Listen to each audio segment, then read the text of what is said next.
मैं आपको भूलूंगी। नारायण। वसुदेव सुतं देवं कंस चाणूरमर्दनं देवकी परमानन्दं कृष्णं वन्दे जगद्गुरुम्। आप सभी वैष्णवजनों के चरणों में मेरा वंदन। भक्ति योग की शुरुआत और ऐसा सुंदर भजन परम श्रद्धेय स्वामी जी महाराज ने हम लोगों पे अतिशय कृपा की है। अतिशय भगवत प्राप्ति कितनी सरल से सरलतम हो सकती है, ऐसी खोज स्वामी जी जिंदगी भर करते रहे। जैसे वैज्ञानिक खोज करते हैं, उससे भी अधिक खोज, उससे भी अधिक प्रामाणिक तरीके से हमारे ऋषि मुनि महर्षि और संत भी खोज करते हैं। कहते हैं संपूर्ण शास्त्रों में वेद सर्वोच्च हैं। वेदों में भी जो उनका वेदांत पार्ट है, यानी उपनिषद, वेदों का अंत, अंत का मतलब उनकी सर्वोच्च हाइट, अंत का मतलब खत्म नहीं, हाइट, जो वेदों में सर्वोच्च तत्व है वो उपनिषद है। और उपनिषदों को भी यदि सार निकाला जाए तो ये गीतोपनिषद सबसे सर्वोच्च है, इससे ऊपर कुछ नहीं है। और गीता का भी यदि सार निकाला जाए तो स्वामी जी कहते हैं गीता का सार है शरणागति। मैं हूं केवल आपका और आप हैं मेरे नाथ। ये जो तत्व है ना मंत्रों का, ये महामंत्र, आप देखेंगे कि हम किसी भी योग में चले जाएं, गीता में, भागवत में, या कोई भी जो ग्रंथ आप पढ़ रहे हैं, प्रमाणिक ग्रंथ, उसमें यदि आपका हृदय आप्लावित हो जाए भगवत प्रेम से, कोई बात आपको बहुत ही प्यारी लगे, हृदय द्रवित हो जाए आपका, तो आप वहाँ पर इसको लगा दें। बिल्कुल, ये बिल्कुल उक्ति फिट बैठ जाएगी। चाहे आप कर्मयोग के साधक हों, हम चाहे हम ज्ञान योग के हों, चाहे भक्ति योग के हों, चाहे हम हठ योग, किसी के भी हों, जहाँ पे सर्वोच्च अनुभूति होती है वहाँ पे यही चीज़ आनी चाहिए कि मैं हूँ केवल आपका और आप हैं मेरे, यही बैठेगा। आप गीता में भी जहाँ जहाँ लगे कि यहाँ एकदम से आनंद आ गया, तो वहाँ पर यही युक्ति बिल्कुल फिट बैठेगी। क्यों? मूल में तत्व यही है। ये जो प्रेम है, ये जो शरणागति है, शरणागति प्रेम एक ही बात है, भक्ति एक ही बात है, कोई फर्क नहीं है। यही इस सृष्टि के मूल में है तत्व। वही एक तत्व अनेक छटाएं दिखा रहा है, जीव के रूप में, जगत के रूप में, ब्रह्म के रूप में, बहुत सारे जितने भी हमें कुछ दिख रहा है, जितना भी वर्णन है शास्त्रों का, वो सिर्फ उस एक का ही वर्णन है। और हमारा जो प्राकट्य है, हम जो हैं, हमारा जो अस्तित्व है, कैसे भी कह लें, उसका भी हेतु, एकमात्र हेतु, हम तो समझ रहे हैं हम कर्म करने आए, हम ज्ञान करने आए, हम ये कर, अरे कुछ नहीं भाई। हमारा जो प्राकट्य का हेतु है वो केवल और केवल भगवान को प्रेम करना, भगवान को प्रेम देना और भगवान से प्रेम प्राप्त करना। इसके अलावा और दूसरा कोई हेतु कहीं है ही नहीं, कहीं कोई हेतु है ही नहीं, इससे ऊंचा कोई काम नहीं है। और भगवान, मूल में भगवान भी प्रेम के बहुत भूखे हैं, इतने भूखे हैं भगवान कि भगवान मरे जा रहे हैं। किसके लिए? हमारे लिए, हमारे लिए, हम सबके लिए। क्या? हाँ, हम सबके लिए। एक एक व्यक्ति से भगवान चाहते हैं कि वो मुझसे अटूट प्रेम करे। क्यों?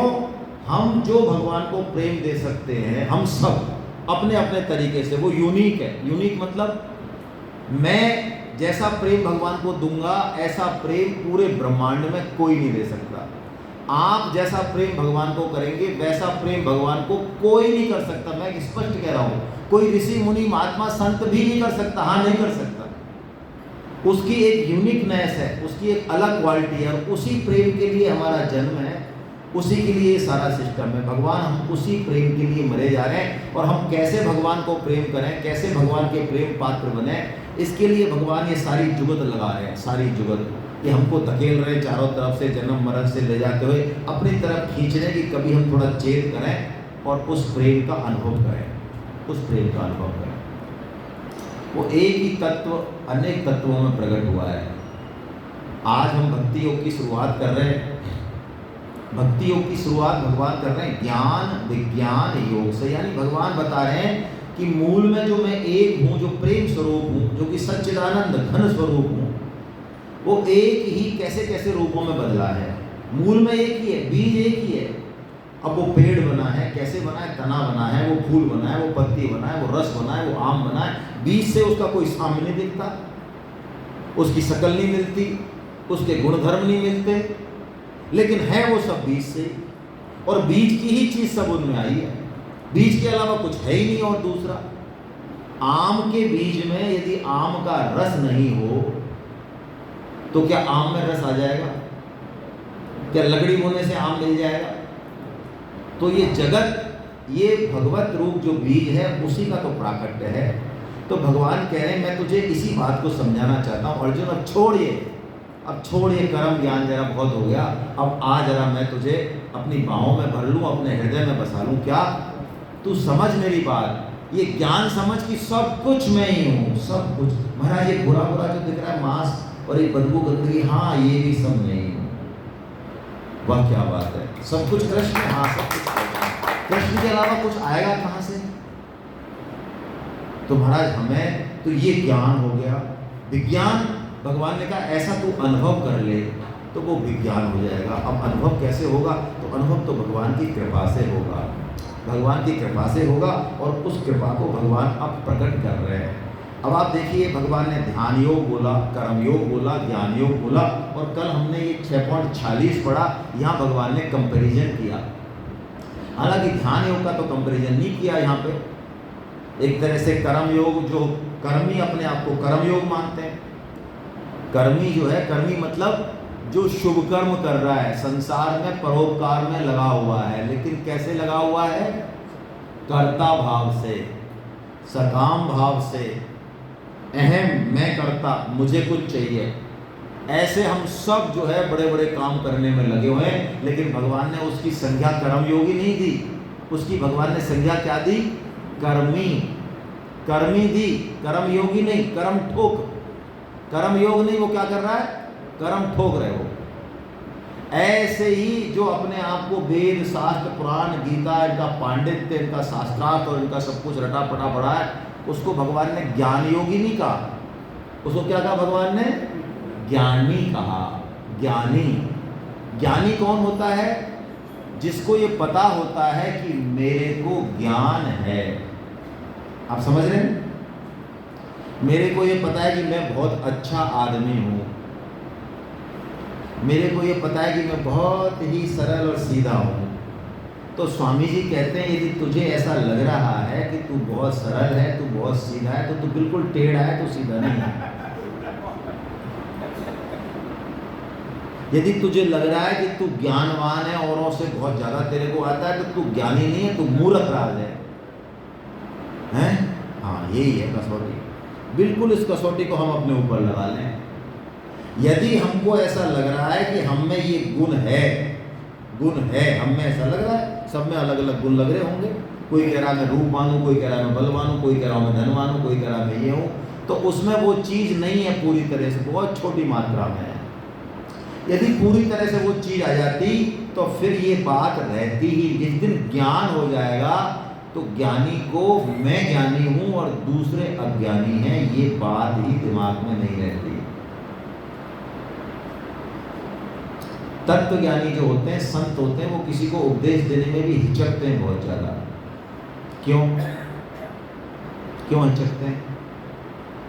इसलिए हिचकते हैं कि हम तो बोलना चाहते हैं, उपदेश देना चाहते हैं, उछल उछल के, 2-2 4-4 फीट ऊपर उछल के, सीखो हमसे सीखो, हमारे पास देखो कितना सामान है। इसका मतलब हमारे पास है तो तुम्हारे पास नहीं है, तो हमसे सीखो। लेकिन जो तत्व ज्ञानी है उसको सर्वत्र ही ब्रह्म के दर्शन होते हैं। अब ब्रह्म को क्या उपदेश देगा? स्वामी जी ने खुद ने ये बात कही है कि कई बार हमारी इच्छा नहीं होती है बोलने की, कैसे बोलेंगे, किसको बोल रहे हैं, क्यों बोल रहे हैं, लेकिन फिर भी वो बोलते हैं। क्यों? कृपा के कारण। क्यों? लोक संग्रह के कारण, लोक संग्रह के कारण, हमारे कल्याण के हेतु के कारण बोलते हैं। तो ज्ञानी दो तो ये ले लिए, इनसे भी योगी श्रेष्ठ बता दिया। एक भगवान ने तपस्वी लिया। अब तपस्वी क्यों लिया इसका रहस्य तो भगवान जाने, हमें नहीं पता भाई। है ना। हो सकता है इसमें ध्यान योगी आ गए हों या बाकी जितने भी योगी हैं वो सब तपस्या, क्योंकि आधार है संपूर्ण कर्मों का, सृष्टि का, तो भगवान ने तपस्वी ले लिया। लेकिन कहने का मतलब इन सबको तोल के और भगवान ने किसको भारी बता दिया? ज्ञान, उसको योगी को भारी बता दिया। योगी मतलब निष्काम जिसमें है। कल हमने धर्म व्याध की कथा सुनी, पतिव्रता स्त्री की सुनी। यानी कर्म योग में कर्म पे फोकस नहीं है, कर्म योग पे ये है कि हम कर्तव्य कर्म को किस युक्ति से, या गीता की भाषा में कहें तो किस कुशलता से कर रहे हैं और निष्कामता से कर रहे हैं कि नहीं कर रहे हैं। और वास्तव में कुशलता क्या है कर्म की? तो प्राय इस बात को सुन के हमारे मन में आता है कुशलता का मतलब है अच्छी तरीके से कर्म करना, युक्ति से करना। हाँ, ये तो है ही मतलब, लेकिन गीता की कुशलता कुछ और है। गीता की कुशलता ये है कि कर्म जब हमने किया तो कर्म की सिद्धि में, फल में हम यदि समता में रह पाए, सिद्धि हुई, दो ही रिजल्ट मिलेंगे, या तो सिद्धि होगी या असिद्धि होगी, यानी सफलता मिलेगी या, तो दोनों में ही हमारा समता में भाव है या नहीं, इससे कर्म की कुशलता का पता चलेगा। मैंने एग्जाम दिया, अब मैं फेल हो गया तो, और मैं टॉप कर गया एग्जाम को, तो दोनों में क्या मेरे चित्त में समता है? यदि है समता तो मेरा जो पढ़ाई करने वाला जो कर्म था वो कुशल हो गया, वो योग हो गया। ये कुशलता है, योग कर्मशु कौशलम, ये भगवान ने कहा। तो अब भगवान ने देखो योगी जो है, योगी को बहुत बढ़िया बता दिया, लेकिन अब भगवान योगी के बाद कुछ आगे की यात्रा कर रहे हैं। और गीता में तो इतना स्पष्ट नहीं है, सूक्ष्म रूप में है, लेकिन यदि हम भागवत का श्रवण करें तो भागवत में तो वेदव्यास जी महाराज ने ऐसी बात कह दी, नैष्कर्म्यम अपि भाव अच्युतम न ज्ञानमलम निरंजनम शोभितम न ज्ञानमलम निरंजनम। ऐसी विलक्षण बात कह दी वेदव्यास जी ने, तो वो लगता है कि बात ही कुछ और है। वो तो यहाँ गीता में हम निष्काम कर्म गाते रहते हैं, निष्कामता को गीता का बीज बताते रहते हैं, लेकिन वेदव्यास जी महाराज ने वहाँ जाके ये कह दिया भागवत में कि भैया निष्काम कर्म भी व्यर्थ है यदि भगवान को अर्पण नहीं किया जाए। यदि भगवत प्रेम वो नहीं देने वाला हो निष्काम कर्म, तो ऐसा निष्काम कर्म भी शोभा नहीं देगा। अरे निष्काम कर्म तो छोड़ो, उन्होंने कहा न शोभनम ज्ञानमलम निरंजनम, ओ अमल ज्ञान, ज्ञान भी ऐसा वैसा नहीं, बिल्कुल शुद्ध ज्ञान, तत्व ज्ञान। हाँ, तत्व ज्ञान की बात हो रही है। निरंजनम का मतलब ये जो माया से छुड़ा दे, वो निरंजनम। और अमलम, जो अमल मल रहित है, ऐसा ज्ञान भी भगवत प्रेम के बिना शोभा नहीं देता। भगवान हमें अब उसी समग्रता की तरफ ले जा रहे हैं। ये जो अध्याय बहुत रहस्यात्मक है। स्वामी जी महाराज ने साधक संजीवनी लिखी तो बहुत बाद में जब प्रबोधनी के टाइम पे उन्होंने कहा कि हमको ऐसा लगता था पहले कि, मतलब ऐसा तो उन्होंने जिस तरह से कहा मैं कह नहीं पा रहा हूँ कि 18वां अध्याय या बाकी अध्याय बहुत महत्वपूर्ण लगे स्वामी जी को, लेकिन उन्होंने कहा जैसे जैसे हम और आगे गए तो हमें लगा ये 7वां अध्याय जो है और ये 15वां अध्याय जो है ये बहुत विशेष अध्याय है गीता के। ये इतने रहस्यात्मक हैं कि हम शायद इसके रहस्यों को अभी धीरे धीरे खोल पा रहे हैं, पूरा नहीं खोल पा रहे।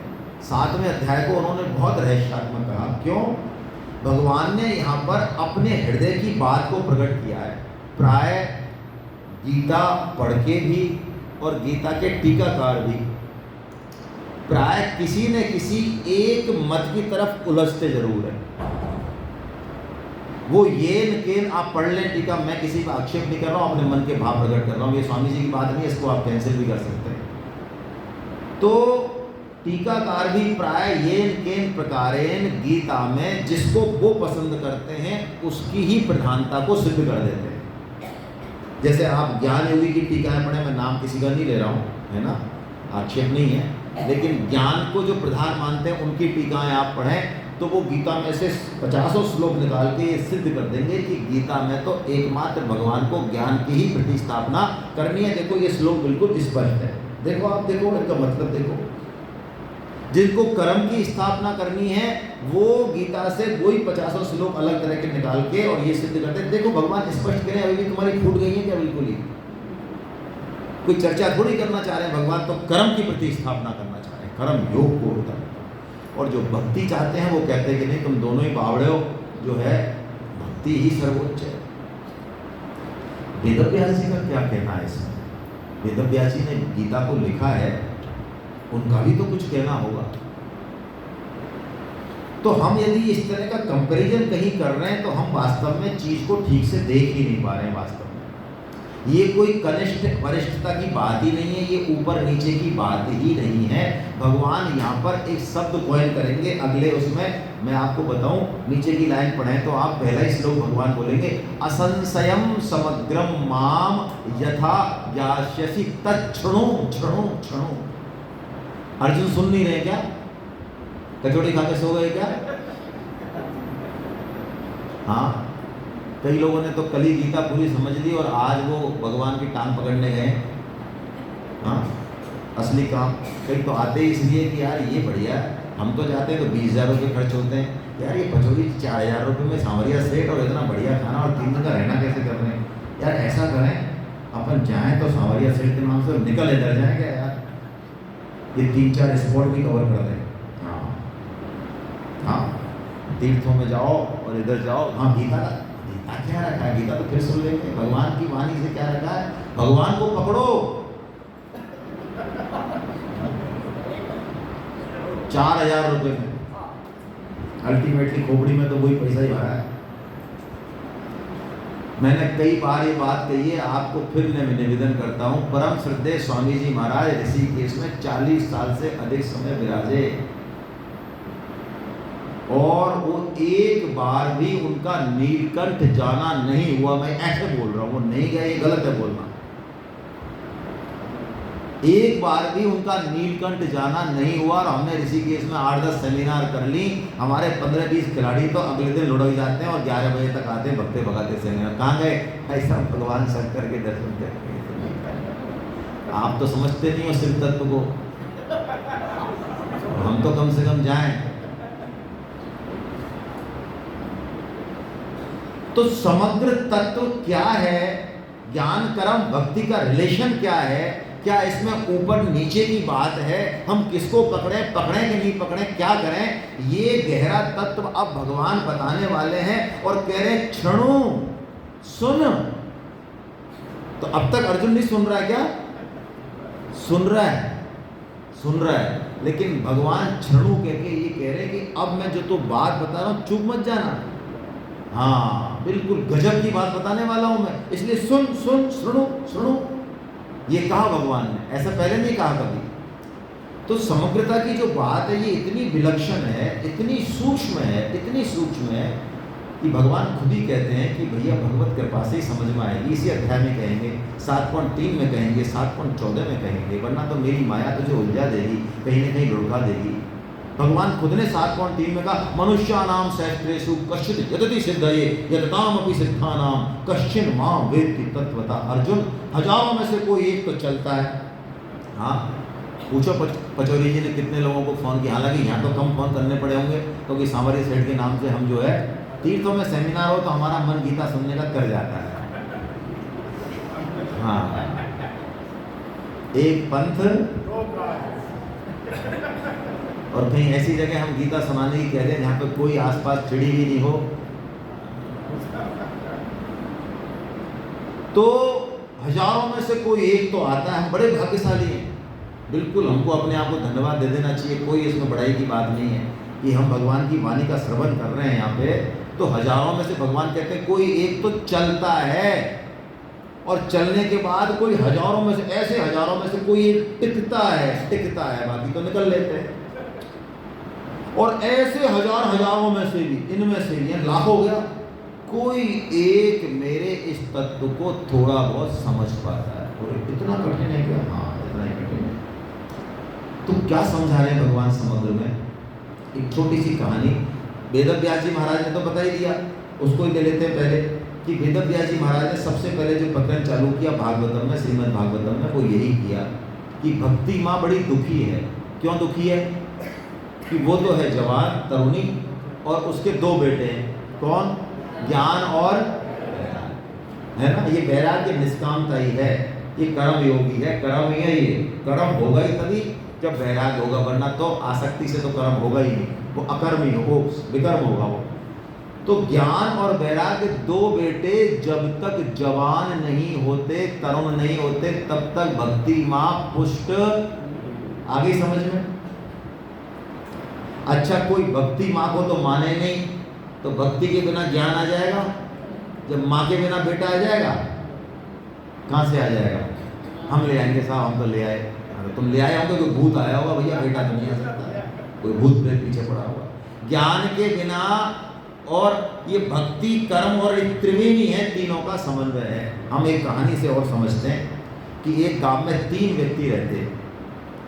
एक तो थे कर्मयोगी मानने वाले अपने आप को, और एक थे, आपने सुनी होगी वैसे ये कहानी, फिर भी सुना देता हूँ। एक अपने आप को ज्ञान योगी और एक अपने आप को कर्म योगी सोचते। यार ये जो है ये फालतू की बातें करते रहते हैं, गीता पढ़ते रहते हैं, गीता क्लास चला रखी है उन्होंने बावड़ों ने। यार ऐसा कोई होता है क्या? अरे संसार का उद्धार करना है, संसार को हाँ बदलना है, कर्म करो कर्म। ये कर्म योगी का विचार था। ज्ञान योगी कहते यार ये गधागिरी करने से क्या फायदा है? मुक्ति होगी ज्ञान से, हृदय ज्ञान है ना मुक्ति है। ये समझ में आएगा तभी तो कर्म होगा, बिना ज्ञान के क्या कर्म होगा भाई?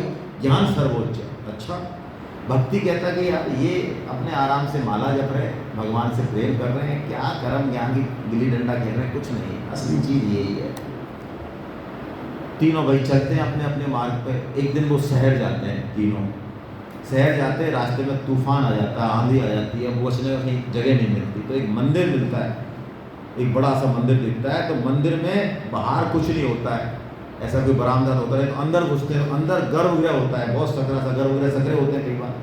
तो वहाँ पर एक भगवान की मूर्ति है। वैसे तो वो तीनों एक दूसरे के पास जाना नहीं चाह रहे थे, लेकिन वहाँ पे जगह ज़्यादा थी नहीं, और बाहर ओले पड़ रहे हैं, आंधी तूफान आ रहे हैं, तो तीनों ही भगवान की मूर्ति के चरणों के पास एकदम से पकड़ के खड़े हो गए। पास आ गए तो भगवान एकदम प्रकट हो गए वहाँ। भगवान की वाह यार वाह। तो कर्मयोगी ने कहा महाराज हम तो इतने दिन से जो है परेशान हो रहे हैं, सालों हो गए हमको रगड़ते रगड़ते, आज तक तो आप आए नहीं। ज्ञान योगी ने कहा महाराज मैंने सब वेद शास्त्र गीता सब खंगाल लिए है ना, आज तक आप मेरे को पाए ही नहीं कहीं। भक्ति योगी ने कहा महाराज हम भी लग रहे हैं नाम जप करने, सब काम करने, लेकिन दर्शन तो आपने भी नहीं दिया, हम तो कई बार चाहते हैं दर्शन दो है ना। तो उन्होंने कहा भैया तुम कभी तीनों इकट्ठे हुए ही नहीं, तो मैं दर्शन देता कैसे? आज तुम तीनों इकट्ठे हो गए तो मैंने तुरंत जो है मैं प्रकट हो गया। तो बस यही है समग्रता। अब हम इन तीनों योगों में से चुन लें तो एक, चुनेंगे तो एक ही, तीनों नहीं चुन सकते, क्योंकि हमारे अंदर किसी एक का ही संस्कार है प्रधानता, सबके अंदर पहले से ही है, पहले से ही लेके आए। यहाँ चेंज भी हो सकता है, ऐसा नहीं है कि जो लेके आए वही रहने वाला, चेंज भी हो सकता है, लेकिन है एक संस्कार हमारे अंदर, भक्ति का होगा, ज्ञान का होगा या कर्म का होगा, जरूर होगा। उसी योग को चुनना है, लेकिन बाकी दो का विरोध नहीं करना है। तो आइए, भक्ति से सब कुछ मिल जाएगा, क्योंकि भक्ति देने वाले भगवान हैं। तो भगवान अब हमको अपनी तरफ खींच रहे हैं। क्या खींच रहे हैं? भगवान ने इस भक्ति का बीज खुद नहीं डाला है कि अर्जुन मैं अब भक्ति योग बताता हूँ तेरे को 12वें अध्याय तक। 7वें अध्याय में भगवान ज्ञान विज्ञान योग बताएंगे, सब कुछ मैं ही हूँ।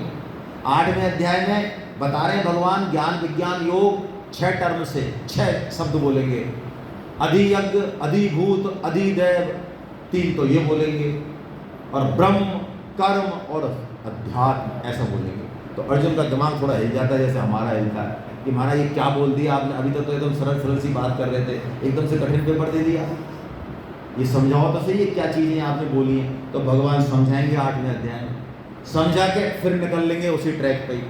9वें अध्याय में बताएंगे कि देख जिस भक्ति को मैं बता रहा हूँ, जिस समग्रता को बता रहा हूँ, उसी समग्रता को 9वें अध्याय में कहेंगे राज विद्या राजगुह्य नाम से, और उसका प्रैक्टिकल करके बताएंगे भगवान 10वें और 11वें अध्याय में। देख मैं कह ही नहीं रहा हूँ, ये सब जो है जल में रस में हूँ, सूर्य में प्रभाव में हूँ, कण कण मैं ही हूँ अर्जुन, देख चारों तरफ पूरी दुनिया में। अच्छा महाराज आप ही हो तो थोड़ा सा दिखा दो हमको प्रैक्टिकल करके। तो भगवान कहते, फिर भगवान विश्व रूप दिखाएंगे बढ़िया, देख जो मैं कह रहा हूँ ऐसे ही नहीं कह रहा हूँ। योगी कौन? जो कहे वो कर दे। हम अपने आप को योगी मान सकते हैं क्या? भगवान वो हैं जो कह रहे हैं कि मेरे एक अंश में अनंत ब्रह्मांड है। तो अर्जुन कह रहे हैं महाराज दिखा दोगे क्या? देख, मेरे लिए कौन सी बड़ी बात है, तो देख लिया। तो भगवान दिखा देते हैं प्रैक्टिकल रूप से। वाह! फिर भगवान इसी चीज को 7वें अध्याय से जो उठाई है, इसको 12वें अध्याय में पूरी तरह से प्रतिस्थापित करते हैं, एकदम पूर्णता पर, भक्ति योग के नाम से। अर्जुन, भक्ति है क्या?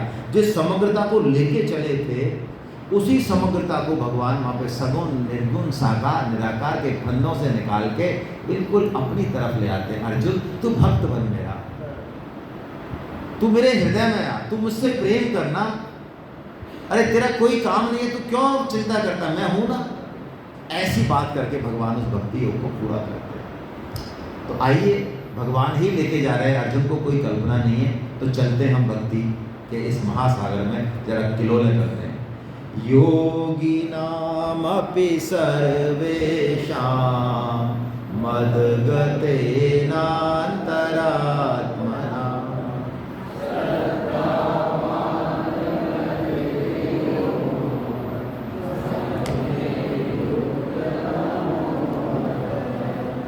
युक्त तमो मता। भगवान ने यहाँ पे सुपरलेटिव डिग्री का यूज किया है। कौन सी डिग्री का? कौन सी डिग्री होती है? पॉजिटिव और कंपैरेटिव और, हाँ मेरे को याद आ गई, मेरे को 2 पता नहीं थी, तुमने बता दिया।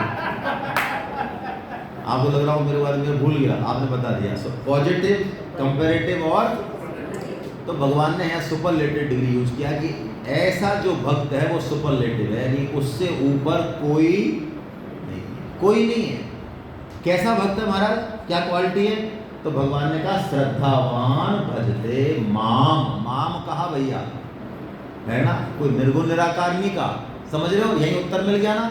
जो 12वें अध्याय में जो प्रश्न पूछा अर्जुन ने, भगवान ने उसका उत्तर तो यही दे दिया। कौन है सुपरलेटिव डिग्री वाला? जो मुझे भजे, मुझे, कृष्ण को।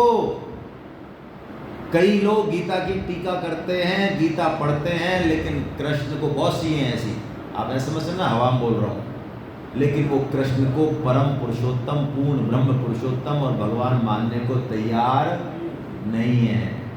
वो कृष्ण को योगी मानते हैं।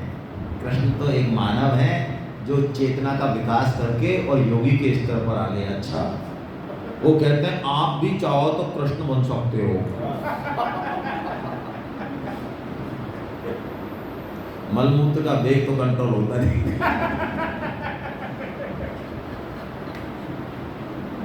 तो भगवान कह रहे हैं मां, मुझे श्रद्धा। अब श्रद्धा क्या है भाई? देखिए, श्रद्धा त्रय विभाग योग हम 17वें अध्याय में लेंगे। क्यों लेंगे? भगवान ने 17वें अध्याय में कहा, 16वें अध्याय तक जो कुछ भगवान ने बताया, योग, तप, ज्ञान, तपस्या, वो सब ठीक है, बहुत बढ़िया है, करो, करना ही चाहिए, लेकिन इन सब का फल निकलना चाहिए श्रद्धा। क्यों? क्योंकि आगे की यात्रा श्रद्धा से होगी। यदि मान लो किसी के हृदय में कोई इतना सरल हृदय है कि कोई ये सब नहीं करके भी उसके मन में अटूट श्रद्धा है भगवान के प्रति, माता पिता के प्रति, बाकी लोगों के प्रति अटूट श्रद्धा है, तो वो कर्म योगी, ज्ञान योगी से बहुत आगे है। चाहे उसने कुछ नहीं किया, गीता का श्लोक नहीं पढ़ा, मत पढ़ाओ, उसके अंदर अटूट श्रद्धा है तो वो बहुत आगे, क्योंकि आगे की जो यात्रा होगी भगवान से मिलन की, वो किससे होगी? श्रद्धा से। यदि कर्म, ज्ञान, तपस्या, ये आलतू जितनी भी चीजें हैं, यदि ये श्रद्धा पैदा नहीं कर पाई, कोई मतलब नहीं है। तो पहली शर्त भगवान ने लगाई, श्रद्धावान भजते मां। ओहो। और दूसरी शर्त लगाई भगवान ने, मदगते नंतरात्मना। उसका मन, आत्मा का मतलब क्या है? आत्मा का मतलब है गीता में शरीर, आत्मा का मतलब है गीता में इंद्रियां, आत्मा का मतलब है गीता में मन, बुद्धि और आत्मा। हाँ, 5 ही मतलब भगवान ने अलग अलग श्लोकों में अलग अलग मतलब बताए। तो इसका मतलब भगवान शायद ऐसा करना चाह रहे हैं कि तेरा शरीर, मन, बुद्धि, इंद्रियां और तू स्वयं कहाँ लग जाए? मद गते, मेरे में आ जाए, बिल्कुल मेरी तरफ चले, बस तेरी सारी इंद्रियां, तेरा मन बुद्धि मेरे में हो जाए। ओह, तो भगवान कहते हैं ऐसा भक्त सर्वोत्तम भक्त है। तुलसीदास जी ने कौन सी चौपाई बोली? वो सबके ममता ताग बटोरी। इससे ऊपर कौन सा था? जननी जनक बंधु सुत दारा, तनु धनु भवन सुहृद परिवारा, सबके ममता ताग बटोरी, मम पद मन बांध बर डोरी। हम अपने पुत्र को कितना प्रेम करते हैं, पत्नी को, पति को, बेटी को, और तिजोरी में रखे हुए और कहीं छुपा के रखे हुए कागज के ओरिजिनल पट्टों को। बताओ, जितने भी रिश्ते नाते, कोई हमारा व्यसन है, व्यसन वाला व्यक्ति आ जाए मान लो हमारे सामने, हमको कोई व्यसन है सिगरेट पीने का, जर्दा खाने का, शराब पीने का, और वो जो हमको ये सारी चीज़ें प्रोवाइड करता है, और वो व्यक्ति आ जाए, चाय पीने वाला व्यक्ति आ जाए, हमको लग रही है चाय की तलब, कैसा प्रेम, गीता में क्या प्रेम होगा भाई साहब? नहीं है उस लेवल का प्रेम। तुम्हारी कैसा? नहीं है, जो एकदम से आओ बता। तो तुलसीदास जी कह रहे हैं तुम्हारी जहां जहां जितना जितना ये प्रेम है जगत में, सबका ले लिया नाम उन्होंने, सबका ले लिया। जननी जनक बंधु सुत दारा, तनु धनु हृदय भवन है सुहृदय परिवारा, सबके ममता ताग बटोरी। ओहो, इतनी सारी ममता जो इधर जगह, इसको सबको समेट के, और एक धागा, दो धागा, तीन धागा, चार धागा, पांच धागा, इन सब की क्या बटनी है? रस्सी। रस्सी होती है तो वो टूटती नहीं है, मोटी हो जाती है वो। और भगवान कह रहे हैं मम पद मन ही बांध बर, उससे तुम मेरे चरणों को बांध ले। ये है मदगते नंतरात्मा। हर कर्म, मन बुद्धि इंद्रियों का, हर चीज केवल भगवान के लिए। यह उदाहरण आता है गोपियों का। ऐसा नहीं है गोपियां कोई नाती नहीं है, धोती नहीं है, सुंदर कपड़े नहीं पहनती हैं, श्रृंगार नहीं करती हैं, ना, बहुत ही बढ़िया तरीके से रहती हैं, लेकिन उनका वो श्रृंगार, वो सारी चीजें वो हैं किसके लिए? कृष्ण की प्रसन्नता के लिए। तो भगवान ऐसा भक्ति योगी सुपरलेटिव डिग्री वाला कैसे बना जाए, उसका फार्मूला बता रहे हैं। अब 7वें अध्याय से भक्ति योग शुरू होता है। तो पहला श्लोक जिसमें भगवान ने दो चीजें बताई, भक्ति यहां से होगी। भक्ति के दो पिलर हैं ये, इनके बिना भक्ति नहीं होगी।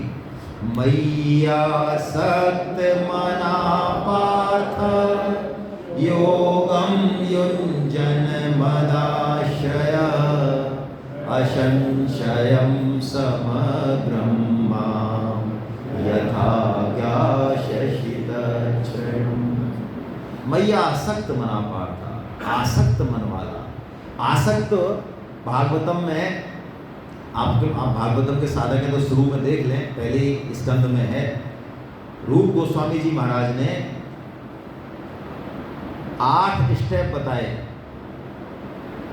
प्रेम के, प्रेम तक पहुंचने के लिए 8 स्टेप। आदो श्रद्धा है ना, साधु संगो अर्थ, अनर्थ निवृत्ति, भजन क्रिया, ये चौथा है। यानी सबसे पहले हम साधुओं का संग करें या श्रद्धा करें, श्रद्धा साधु संग से श्रद्धा हो जाएगी, श्रद्धा से ये दोनों इंटर वो है, श्रवण करें, एक ही बात है। तो धीरे धीरे हमारे अनर्थों की निवृत्ति होगी। अनर्थ यानी जो जीवन से जो पाप कर्म है, पाप विचार हैं, जिनके कारण जीवन बड़ा कष्ट में रहता है, उनकी निवृत्ति होती है। उनकी निवृत्ति होती है तब, रूप गोस्वामी जी महाराज कहते हैं, तब हमारा भजन शुरू। हम कहते हैं साहब हम तो 5 साल से भजन कर रहे हैं, कुछ दिख तो नहीं रहा है। अरे दिख क्यों नहीं रहा भाई? दिख रहा है, तेरे को नहीं दिख रहा है। हमारे पास जो पापों के पहाड़ हैं, वो पहाड़ के पहाड़ खत्म हो रहे हैं। आपने वो कहानी सुनी है, एक व्यक्ति को 21 लाख पुरस्चरण मंत्र बताए गायत्री के। गुरुदेव ने कि तू गायत्री के 21 लाख पुरस्चरण कर ले, तेरे को भगवत दर्शन हो जाएंगे। चला गया वो, गुरु जी पे विश्वास था। अब 20 लाख करे, 20 लाख 90,000 करे, 99,000 करे। उसने कहा यार कोई तो कुछ तो दिख नहीं रहा है ना, इतने दिन से लग रहे हैं, 6 महीना होने को आ गए यार, क्या लेना देना, मतलब ना तो कोई, तो मुश्किल से कोई 150 मंत्र रहे होंगे, उसने छोड़ दिया है ना। छोड़ते ही वो गायत्री देवी प्रकट हो गई। उसने कहा कि हम कर रहे जब तो आई नहीं, और छोड़ दिया। तो उसने कहा अरे बावड़े तेने छोड़ क्यों दिया हैं, तेरे को गुरु जी को विश्वास नहीं है क्या, तेरे तो सदगुरुदेव है, वो तो शुद्ध भक्त है। अरे कि क्या विश्वास है, हम कर तो रहे हैं, हमारे कोई फर्क ही नहीं चल रहा है। तो उसने कहा देख पीछे मुड़ के देख, तो दिखाया 3 बड़े बड़े पहाड़ वो जल रहे थे। बोले ये तेरे पूर्व जन्मों के पूरे पाप संस्कार हैं जो कि भस्म हो रहे हैं। अभी तू 50 नाम और लेता कि एकदम से तेरा प्राकट हो जाता। तो अनर्थ निवृत्ति का मतलब है हमारे जीवन से गीता हम सुने और अनर्थ नहीं जाए, ऐसा नहीं है। जा रहे हैं भजन से, नाम से अनर्थ जा रहे हैं। तो अनर्थ के बाद जब भजन क्रिया शुरू होती है, तो भजन क्रिया के बाद फिर निष्ठा आती है, यानी ये विश्वास आता है कि नहीं यार चलना है, यार चलना है। निष्ठा में भी जब हम और चलते हैं आगे एक निश्चय से, तो फिर भगवान कहते हैं फिर आती है आसक्ति। आसक्ति मतलब अब भजन, अब गीता, अब भागवत।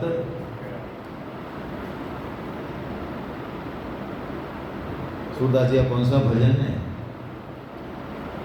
नहीं छूटे, वो है ना, लागे नहीं छूटे, लागे नहीं, अरे किसी को याद नहीं आ रहा है।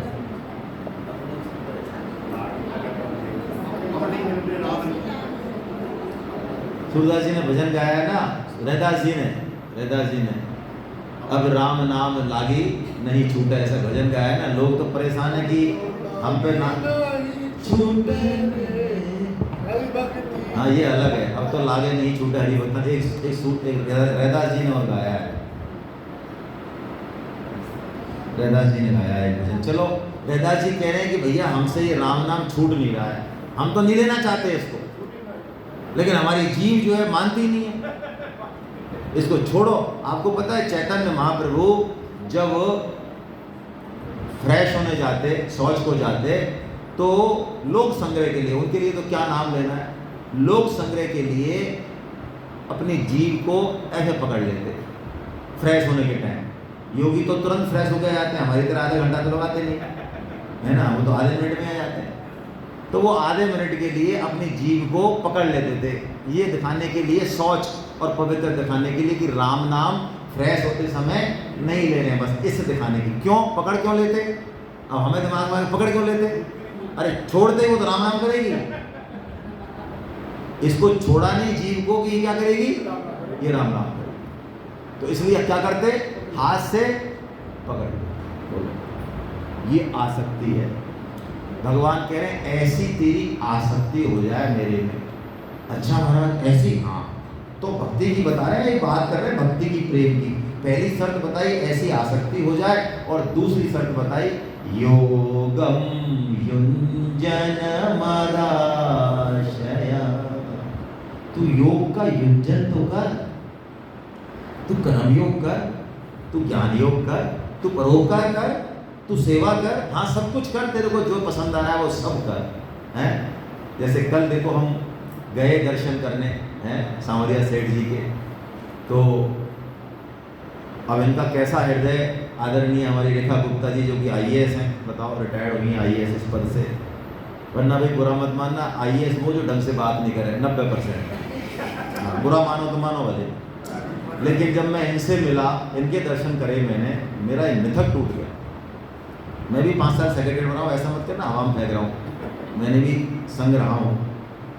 तो कल इन्होंने VIP इंतजाम करवाया, और मैंने आज तक ऐसा कोई अफसर नहीं देखा IAS जो 4-5 तो हमने VIP दर्शन करते देखे, लेकिन 100-125 को VIP दर्शन करवाया, ऐसा हमने कोई नहीं देखा। वीआईपी दर्शन कराने की कैपेसिटी वालों को कह दो कि भाई साहब 2 बस है, तो वो कहता भैया 2 बसों को वीआईपी होता है क्या? वीआईपी तो मतलब वीआईपी का मतलब समझते हो ना आप? हाँ, वीआईपी का मतलब समझते हैं हम सब। वीआईपी का मतलब 2 4। अच्छा, उसकी भी महानता बताता हूँ आपको मैं, क्योंकि ये उस चीज़ को महसूस ही नहीं करती हैं। इनके अंदर भगवान की ऐसी कृपा है, ये महसूस नहीं करती। कृपा है भगवान की, इनका सामर्थ्य नहीं है। ये इस लेवल पे है कि इनको ये चीज़ दिखती भी नहीं है। मैं इनको मतलब भगवान की विशेष कृपा है। ये बात बहुत दुर्लभ है, बहुत दुर्लभ है। वहाँ पे उस व्यक्ति ने, हम खड़े रहे क्योंकि जो लोग टाइम से खाना खाने वाले हैं, है ना, हाँ, कुछ अंग्रेज टाइप के भी तो हैं भाई, वो ज़्यादा सिस्टम को मानते नहीं हैं, वो अपने हिसाब से ही चलते हैं, चाहे सिस्टम खराब हो। तो वो पहुँचे, तो उनके चक्कर में वहाँ अड़े रहे। पहली बस आ गई, नहीं गए, हम नहीं गए। इनको खूब कहा उन्होंने कि साहब आप चलो, आपका वीआईपी इंतजाम है वहाँ पे, हमने पूरी भीड़ रुकवा दी है। ये नहीं गई, तो पहली बस चली गई, तो 50-60 को तो हुए वीआईपी इंतजाम, वीआईपी दर्शन हुए बढ़िया। और दूसरी बस आए सारे लोग, जब हम गए तो वहाँ पे तो वो भीड़ भाड़ थी बिल्कुल। तो यानी इस रिस्क पे भी ये नहीं गए। वो बाद में लड़ने आया इनसे कि आप कहाँ रह गए, वो 50-60 आदमियों में आपको ढूंढ रहा हूँ कि आपको मैं दर्शन कराऊँ मंदिर में अंदर से, और आप मेरे को मिले ही नहीं, आप यहीं रखे हो, जब से आप यहीं हो, आप इनके साथ आ रहे हो। जब मैं आओगे इनको तो मैं करा दूंगा दोबारा राउंड में। जब आपको मुझे वीआईपी दर्शन कराने थे, वहाँ से मेरे पास फोन आया। तो उन्होंने कहा कोई बात नहीं भाई, ठाकुर जी की यही इच्छा है कि उनको वीआईपी करना है, हमको जो है ऐसे ही करना है, हमको इसी में मजा आया।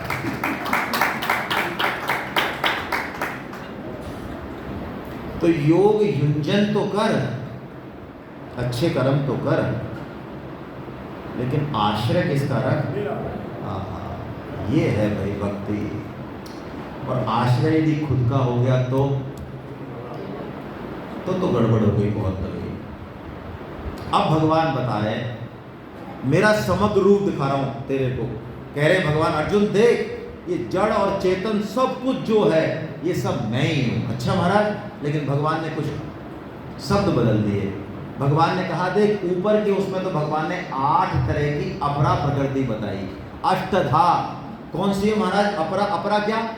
अपरा जो ना खुद को जाने और ना दूसरे को जाने। और नीचे बताए, नीचे हमारा सर्टिफिकेट दिया भगवान ने, नीचे हमारा आईडी कार्ड बनाया। देख आईडी कार्ड तेरा ये है अर्जुन। अच्छा महाराज, इसमें मैं हूँ क्या? हाँ, ये परा बताया भगवान ने। परा कौन है? जो खुद को भी जाने। और ये पंखा परा है कि अपरा है? अपरा है। इसको थोड़ी पता है कि हम इसकी तरफ देख रहे हैं, पता है क्या? अपरा यानी जड़। तो भगवान ने कहा मन, भूमि रापो नल वायु क्षति जल पावक गगन समीरा, ये 5 महाभूत, ये अपरा। अच्छा, ये अपरा है? हाँ ठीक है, तो मानते हैं हम जड़ है। मन भी जड़ है, हैं? मन, अरे बावले, मन नहीं, मन से भी सूक्ष्म बुद्धि भी जड़ है, हैं? बुद्धि भी जड़ है, जड़ है। और बुद्धि के भी काका जी, हाँ, जिनसे बुद्धि चलती है उनके बिना नहीं चल सकती। बुद्धि की हिम्मत नहीं जो चल जाए। बुद्धि को ताकत देता अहम, तो सबसे सूक्ष्म है। और जहाँ से हमारा ये जीवन तो चालू हुआ, जीव बना, हम थे तो भगवान के अंश, जीव बन गए। ये जन्म मरण, ये अहम बस वहीं से पैदा हुआ है, ये वहीं का है। ये यही है ग्रंथि, जॉइंट जो लगाना, ये जड़ और चेतन का जो जॉइंट लगा, ये अहम ही है बस, जॉइंट। और स्वामी जी ने जो खोज करी वो विलक्षण खोज है, जिसको समझना भी मुश्किल है। आज ऐसा मन है मेरा कहने का। स्वामी जी ने जो खोज करी वो ऐसी खोज है कि 20 साल कर्म ज्ञान और हाथ पैर तीर्थ उड़ाते हुए, तपस्या तीर्थ करते हुए जहाँ नहीं पहुँचा जाए, वहाँ एक फार्मूले से पहुँचा जाए। वो अहम पे काम किया स्वामी जी ने, सबसे ज़्यादा अहम पे। क्यों? स्वामी जी ने समझ लिया कि ये अहम को बदलने से ये सारी चीज़ बदल जाएगी। आपको कई योगी मिलते हो, अरे पृथ्वी तत्व को कम करो, इसको कम करो, वायु तत्व को बढ़ाओ। हाँ देखो आप योगियों से, ये खाओ वो पियो, ऐसे करो, ये इसी में उलझे हुए हैं।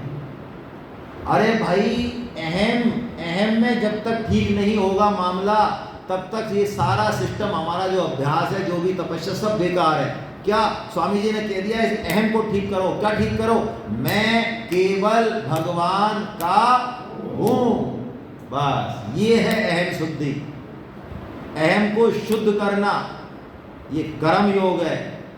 अहम को मिटाना ये ज्ञान योग है, अहम है ही नहीं।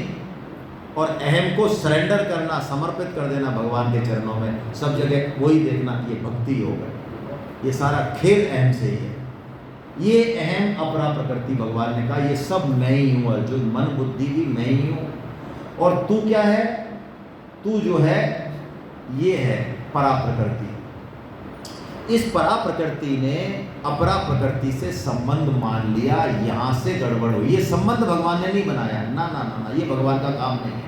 हमारा जन्म मरण भगवान का काम नहीं। हाँ, ये दोनों प्रकृति हैं भगवान का ही स्वभाव। इसका मतलब अब हम जिस भी जीव को देखें, जिस मनुष्य को देखें, जड़ को देखें, तो वहाँ पे भगवान कह रहे हैं ये मेरा ही समग्र का हिस्सा है, ये मेरी ही प्रकृति है, ये मेरा ही स्वभाव है, मेरे अलावा और कुछ, चाहे अच्छे से अच्छा हो और चाहे बुरे से, मूल में तो मैं ही बैठा हूँ, ऐसा भगवान ने कहा। तो महाराज इतनी बढ़िया चीज़ समझ में क्यों नहीं आती हमारे? भगवान ने कहा चक्कर है थोड़ा सा, बीच में पर्दा है। किसका पर्दा है? माया का पर्दा है। माया क्या है? माया वो है जो चीज है उसको तो कर दे नहीं, और नहीं को कर दे, ये माया है। भगवान है या नहीं है? भगवान तो है, तो माया उसको तो करती है, छुपा देती है। और जगत है या नहीं है? जगत नहीं है, जगत स्वप्नवत है। ये जगत भगवान की सृष्टि है, ये भगवान का संकल्प है, और ये भगवत स्वरूप ही है, भगवान से बाहर नहीं है जगत। जैसे हमारा सपना हमारे ही अंदर है, बाहर नहीं है हमसे, ऐसे ही भगवान का सपना, ये जगत भगवान के ही अंदर है। ये जगत इसको धारण कर लिया जीव ने, यानी जगत जीव के अंदर है, जीव परमात्मा के अंदर है, लेकिन ये सब कुछ खेला, परा अपरा, ये सब खेला है किसके अंदर? भगवान के अंदर। ये माया भी भगवान की ही है। हाँ, भगवान की ये माया। स्वामी जी कहते हैं, लोग ये कहते हैं प्राय कि माया ने हमको फंसा दिया, लेकिन माया ने हमको नहीं फंसाया। माया को हमने अपना माना, इस बात ने, इस गलतफहमी ने, इस बेईमानी ने हमको फंसाया। यदि हम माया को माया मान के और इसका सदुपयोग करें तो माया हमको फंसाने वाली नहीं है, बल्कि भगवान की तरफ भेजने वाली है। यदि ट्रेन को हम भारत सरकार की मान के सदुपयोग करें तो बोलो ट्रेन हमको पहुंचाने वाली है कि लुढ़काने वाली है? तो ये जगत यदि भगवान का है तो ये भगवान से मिलाने वाली सीढ़ी है या हमको बंधन में डालने वाला है? तो जगत तो बंधन में डालने वाला है। वो डालने वाला है इसलिए कि जगत को जो कि था भगवान का, हमने किसका मान लिया? अपना मान लिया। ये शरीर भगवान का था, हमने किसका मान लिया? ये पुत्र, पत्नी, धन, संपदा, पद, ऐश्वर्य, ये सब किसके थे? किसके मान लिए? तो भैया बेईमानी करेंगे तो पिटाई होगी। ऑफिस में कोई आदमी चोरी कर ले 50,000 की, तो बताओ FIR होनी चाहिए नहीं होनी चाहिए? होनी चाहिए। अच्छा, पैसे वो कैशियर है वाली रोज 50 लाख करना, इधर से उधर कर, गड्डी साफ करके इधर रख दे, उधर की उधर रख दे। किसी को 50 लाख ऑफिसर ने कह दिया चालान तो काट के दे दे, किसी से जमा कर ले, सब काम करता रहे, तो FIR होगी? तो काहे की होगी FIR? तो नहीं होगी। रिजर्व बैंक का कैशियर जो है वहाँ बताते हैं, रिजर्व बैंक में देखे तो नहीं लेकिन बताते हैं, आप जाएंगे देखो देखने, वहाँ कहते हैं इससे भी 10 गुने बड़े तहखाने जहाँ पे गड्डी गड्डी रहती है, जगह ही रहती है। तो वो कैशियर की जज्जा है, मान लो हमारे जैसा भुक्कड़ पहुँच जाए और जाके वहाँ सो जाए एक दिन के, आज तो यार सो जाते, और वहाँ पे 2-4 पुला मंडी हो खाए ऐसा इधर से, अरे वाह यार क्या आनंद आ रहा है इधर से। ये मेरे नहीं है। तो बताओ तब भी वो पैसे हमको पकड़ लेंगे क्या? इतना पैसा है और ऊपर कुला मंडी खा रहे हैं, सब काम कर रहे हैं, 2 घंटे खर्राटा भी मारे, पकड़ लेंगे वो पैसे हमको? और ये 500 रुपये हम गए मंदिर और खो गए। भाई साहब आप गीता तो कह रहे हो लेकिन हमारे पैसा तो गिर गए यार, उनका तो कुछ इंतजाम बताओ आप तो यहाँ बैठ के बड़ी बड़ी बात करते हो, हमारे 500 गए सुबह सुबह से, दिमाग खराब। अब बताओ ये 500 ने दिमाग खराब कर दिया, और वहाँ वो करोड़ों अरबों पे जो है लौट रहे हो, वो तो वो कुछ नहीं कर रहे हैं हमारा। तो भगवान यही कह रहे हैं कि भैया ये जो माया है ना, ये माया ने ही, इस माया के कारण तूने अपना दैवी ऐसा गुणमयी मम माया ये मेरी है माया, लेकिन तूने किसकी मान ली? तो भैया पिटाई होगी। अच्छा, अपनी मानने से हम ले जाएंगे क्या इसको ऊपर? ले जाएंगे? अच्छा चलो, हमारी स्मृति भी रह जाए, आ भी जाए दोबारा यहाँ हम दोबारा मनुष्य, क्योंकि हम तो गीता पढ़ रहे हैं तो हमारा अधम तो योनियों में जाएंगे नहीं। सपोज हम दोबारा आ गए और निर्माण नगर में जो है कुछ बंदे कुत्ता गधा घोड़ा, और हमको पता है यार C 263 हमारा ही मकान है 700, और इसमें जो ये बगल का गेट है साइड वाला, उसमें ड्राइंग रूम है, और ड्राइंग रूम में जो वो कांच की अलमारी है उसी में हमारी बैंक ऑफ बड़ौदा की पासबुक रखी है, और वहीं रखा है आधार कार्ड, और उसमें हम जब गए थे तो 1,80,00,000 रुपये छोड़े गए थे। तो वो कुत्ता जो है उस खिड़की को खोल के, कुत्ता तो कर सकता है, और बैंक और आधार कार्ड को लेके मैनेजर के, उसको पता है ब्रांच ही पता है, वहाँ है ब्रांच, और मैनेजर से कहे कि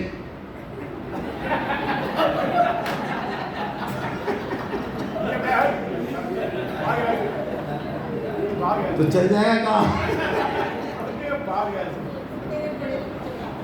तो भैया ये माया, इसका स्वामी जी ने कहा पैसे से रद्दी चीज कोई नहीं है। हाँ, पैसे का सदुपयोग और दुरुपयोग हो सकता है। सदुपयोग तो हो सकता है पैसे का, और वो भी कब हो सकता है?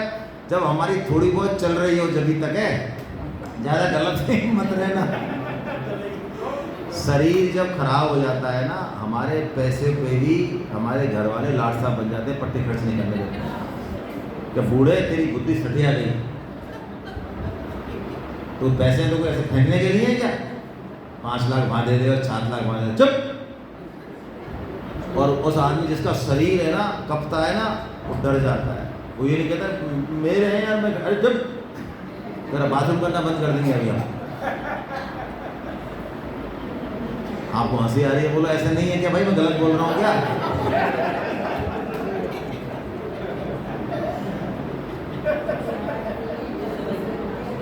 अब इसका बहुत सरल उपाय है।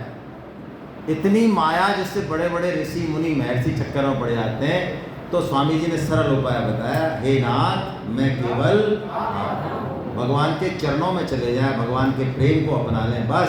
भगवान की माया भगवान के आगे कुछ नहीं करेगी, कुछ नहीं। भगवान का नाम लें, भगवान का जप करें, गीता का प्रचार करें अच्छे से।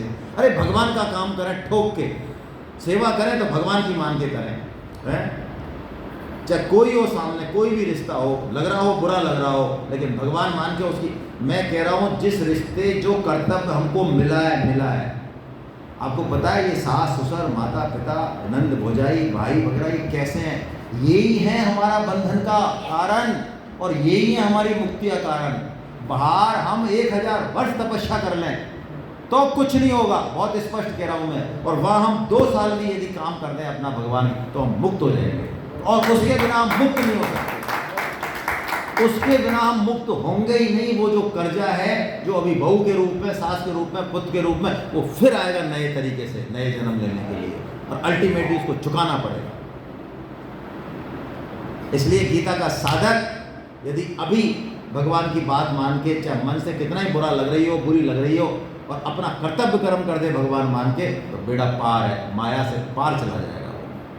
भगवान कह रहे हैं, माया मेधाम तरंती थे, अर्जुन मैं बैठा हूँ ना, मैं उसको पार निकाल दूंगा। इतनी ताकत है भाई सेवा में। हमको अच्छा कौन सा बेटा लगता है बताओ? जो हमारी, हमको कौन सी बहू अच्छी लगती है? जो हमारी सेवा करे, बात मान। बोलो कि जिसकी नाक अच्छी है वो अच्छी लगती है, सही बताओ। कोई आदमी मर जाता है तो हम उसको कैसे याद करते हैं? भाई साहब, इस आदमी का जो नाक थी ना, तुम्हारी कसम ऐसी नाक हमने कहीं नहीं देखी, इतना सुंदर थी। ऐसे याद करते हैं उसको। सब यात्रा में जाते हैं जब,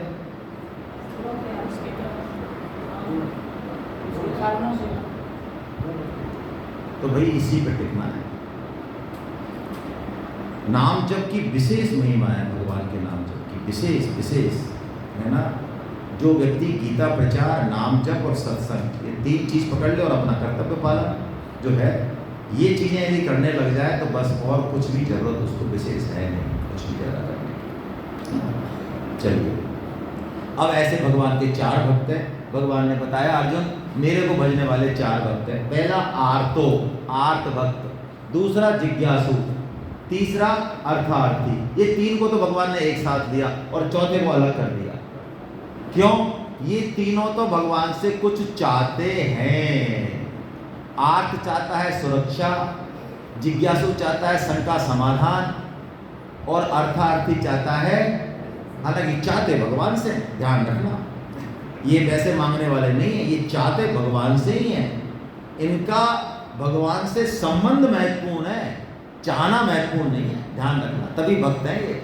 यदि चाहना महत्वपूर्ण हो गई, भगवान से संबंध महत्वपूर्ण नहीं हुआ, तो ये भक्त नहीं हुए। स्वामी जी कहते हैं इनको भक्त कहने का कारण है कि भगवान से ही चाहते हैं, भगवान देंगे तो लेंगे, भगवान नहीं देंगे तो किसी और से नहीं लेंगे। लेकिन इनसे भी श्रेष्ठ है ज्ञानी भक्त। क्यों? ये चाहता नहीं है, ये तो भगवान को देना चाहता है, भगवान की सेवा चाहता है, भगवान का ये तो चाहता है प्रभु आप बताओ, आप तो हमारी प्रसन्नता के लिए पूछ रहे हो, वर मांगो क्या चाहिए, बोलो आपको क्या अच्छा लगता है। अरे आपको क्या अच्छा लगता है, जरा आप भी तो बताओ, आप भी तो बताओ आपको क्या अच्छा लगता है। ये भगवान की प्रसन्नता में प्रसन्न होता है। जैसे कल बताया था महावीर जी ने कि परम श्रद्धेय सेठ जी महाराज कहते हैं कि हमारी तो हमेशा ही मन की होती है। तो स्वामी जी जैसे संत जो किस लेवल पे होंगे, उन्होंने ही पूछा सेठ जी से एक दिन अकेले में कि आप जो ये कहते हो हमेशा हमारे मन की होती है, हमने आज तक तो ऐसा कोई संत ही नहीं सुना, जिंदगी में हमेशा किसकी होती है, तो ये रहस्य क्या है। तो स्वामी जी को बताया सेठ जी महाराज ने कि भाई हमने अपने मन को भगवान के मन में मिला रखा है, इसलिए जो होता है वो हमारे मन का ही, और हमारे मन के अलावा क्या होगा। बताओ कितनी बड़ी, ये ज्ञानी भक्त है, नरसी भक्त है। नरसिंह जी का इकलौता पुत्र जब गया तो नरसिंह जी कीर्तन छोड़ के नहीं आए, मंदिर में ही रहे। लोगों ने तैयार कर ली उनकी अर्थी वर्ती, और जब चलने लगी अर्थी के ये तो इसके भरोसे तो कुछ नहीं होना है, निकम्मे के अपने भैया कुछ करो संस्कार, तब वो चलने लगी, तब नरसिंह जी कीर्तन पूरा करके आए और जहां जंजीरा लेके आए, और उस कीर्तन की यात्रा में नरसिंह जी नाच रहे हैं और गा रहे हैं। लोग कह रहे हैं बावड़ा है क्या। और नरसिंह ने जब भजन गाया, माँ बहुत बढ़िया, भली थई भागी जंजाल सुखी भजी सो श्री गोपाल, गुजराती में भजन गाया कि प्रभु बहुत बढ़िया रहा, बहुत ही अच्छा रहा, अब मैं आपका और भी निष्ठा से और भी बढ़िया तरीके से भजन करूंगा। पहले थोड़ा बहुत तो विक्षेप होता था। क्यों? पुत्र गया, अरे पुत्र मेरा था ही नहीं, पुत्र तो भगवान का था। आपको ज्यादा जरूरत होगी ना, तभी तो आपने लिया है। आप मेरे पुत्र से मिलके राजी हो ना, तभी तो आपके पास जो है ना, तो आप राजी हो, तो मैं तो आपकी राजी में, मेरे को दुख का क्या कारण है। ऐसी ऐसी बढ़िया बात। फिर अब भगवान ने सिक्के का दूसरा पहलू दिखाया कि अर्जुन ये तो हैं ज्ञान विज्ञान वाले, ये तो हैं भक्त, और कुछ कपट भक्त भी हैं अर्जुन। हाँ, तू कपट भक्ति मत करना। क्यों? कपट भक्ति वाले कौन से? कि वो मुझे नहीं पूछते, वो देवताओं को पूछते हैं। क्यों?